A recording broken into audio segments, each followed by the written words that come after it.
Only a couple of years ago, Evan Ferguson was being compared to Harry Kane and valued at over £100 million.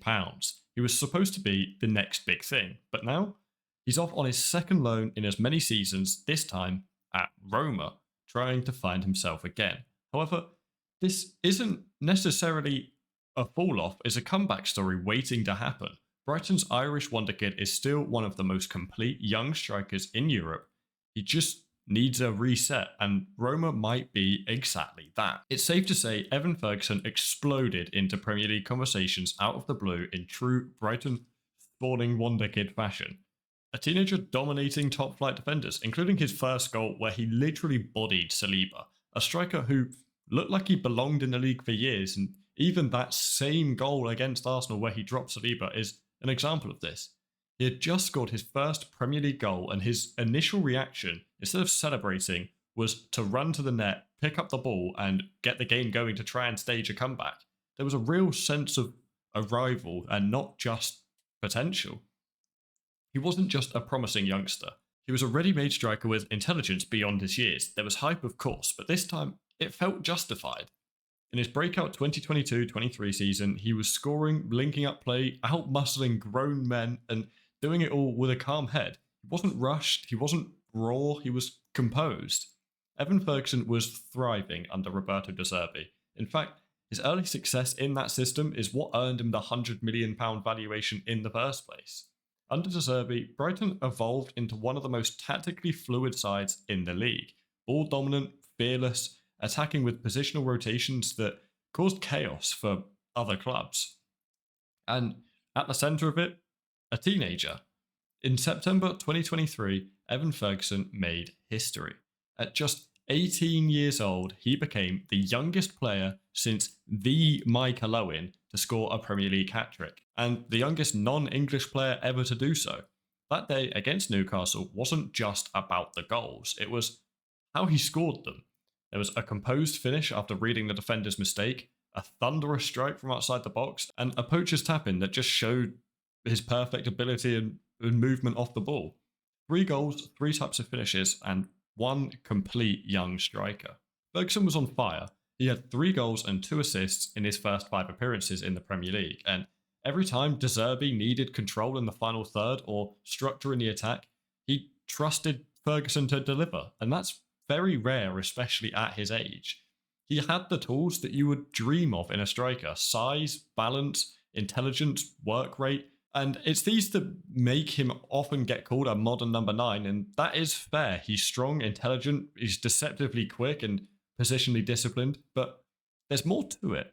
Ferguson is a player who can both bulldoze like Haaland and link up playing like Harry Kane.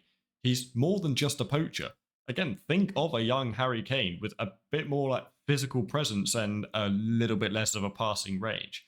He doesn't just wait for chances. He creates the space, he drops deep to link in the play, he pins the defenders when he's needed, and he reads the game like he's 10 years older. I mean, all you need to do is watch that hat-trick against Newcastle. Clinical finishing, awareness of space, and a striker's instinct. He shows all of the fundamentals you would need and you would expect from a seasoned pro. This, though, is where things got messy. Ferguson's momentum was crushed, not by form, but by fitness.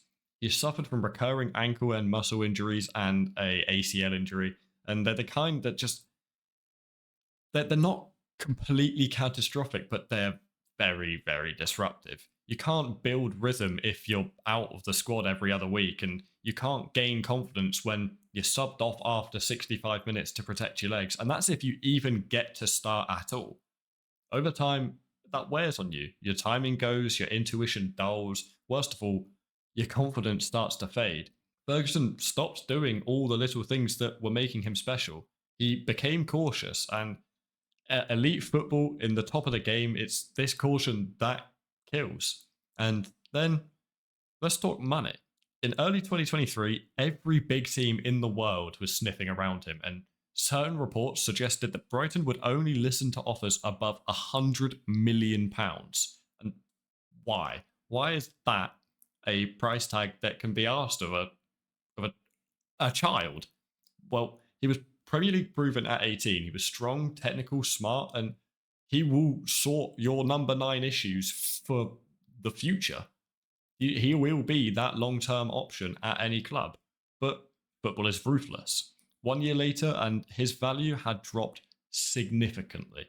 Not because the talent disappeared, not because he wasn't worth it, but because he simply wasn't playing. And when he wasn't able to impact the games in the same way he was before. Perception shifted from a generational talent to maybe just good. And that's brutal, but it's common. Young stars are measured by their highest peak and they're punished for any dip. And his dip was unfortunately caused by injuries. First, it was minor knocks, then longer spells on the bench, and suddenly Ferguson went from being in the headlines to just kind of fading in the back of the picture. And this was no fault of anyone, really. Brighton manager at the time, Roberto De Zerbi, he stressed how if Evan was to keep being so heavily relied on, it would just make things worse injury-wise. And it's not like Ferguson himself just randomly lost his ability.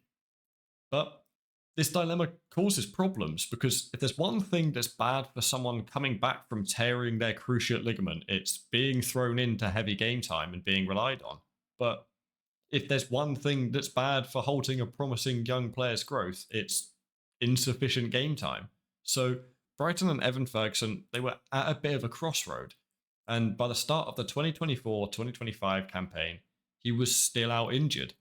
He made his recovery by September and was slowly nursing his way back to decent minutes, where he then started to have ankle problems, and he was back out injured again until February, where then Brighton loaned him out to fellow Premier League side West Ham, a team managed by Graham Potter, who, as we all know, has done his fair share of developing young Brighton players. So, me personally, I had high hopes for this move, but unfortunately, it didn't pan out the way that or I can imagine Evan and the club, had hoped. And the remainder of the season, he only managed to play 151 minutes and returned without that confidence boost that we were all hoping for.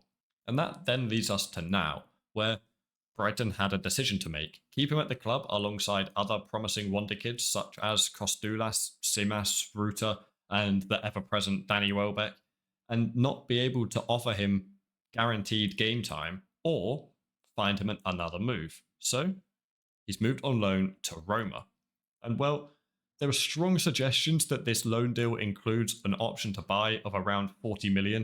And if you want my personal opinion, I really hope they don't pay it. I'm a day one Evan Ferguson fan, watching him from the academy and how he broke into the first team.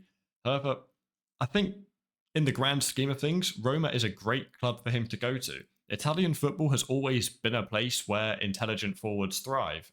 It rewards hold-up play, it rewards tactical discipline and strong movement, and Ferguson brings all three. Roma doesn't need him to score 20 goals, but they'll need him to lead the line, give structure, and be a physical outlet.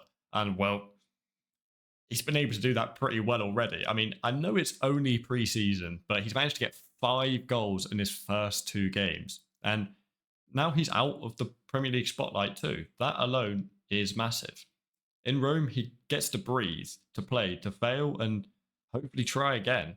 He doesn't need to be the next Harry Kane. He just needs to be Evan Ferguson again.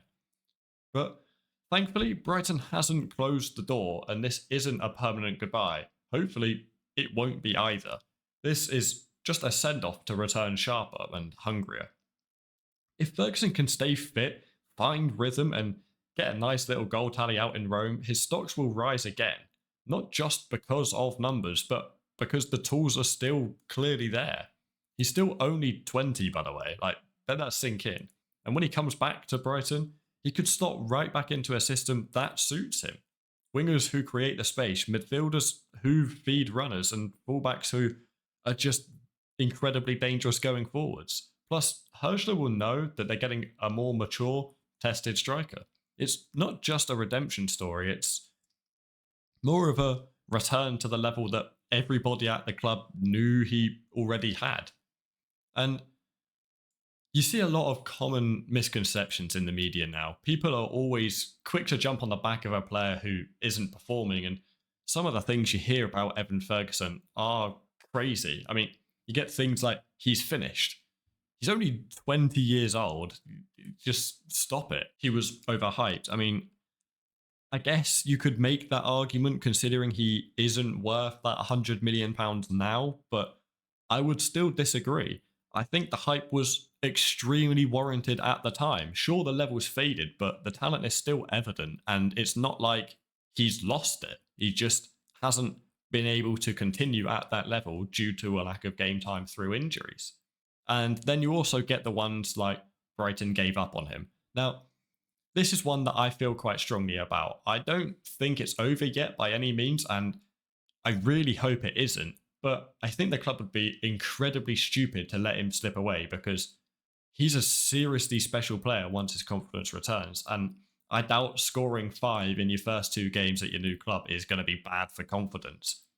Evan Ferguson's story isn't about a meteoric rise or a tragic fall. It's kind of more about the quieter battles that you would get in football against injury, pressure, expectation, everything that young players, especially in England, are bombarded with by our media straight away. And if this Roma chapter works out, we might be able to look back and say that this was the moment that he managed to regain his potential and show everybody what he was about. Because make no mistake, Evan Ferguson still has the tools to be a top tier striker in world football. He just needs the time, the patience, and the games to be able to get back to that level because he was showing it before. It's not like you don't just forget how to do that. And I really hope that Roma gives him all 3 of those: time, patience, and game time. And if you still believe in Ferguson, let me know below. And if you enjoyed this video, please consider subscribing. It helps the channel out a lot. And with all that being said, fade to black.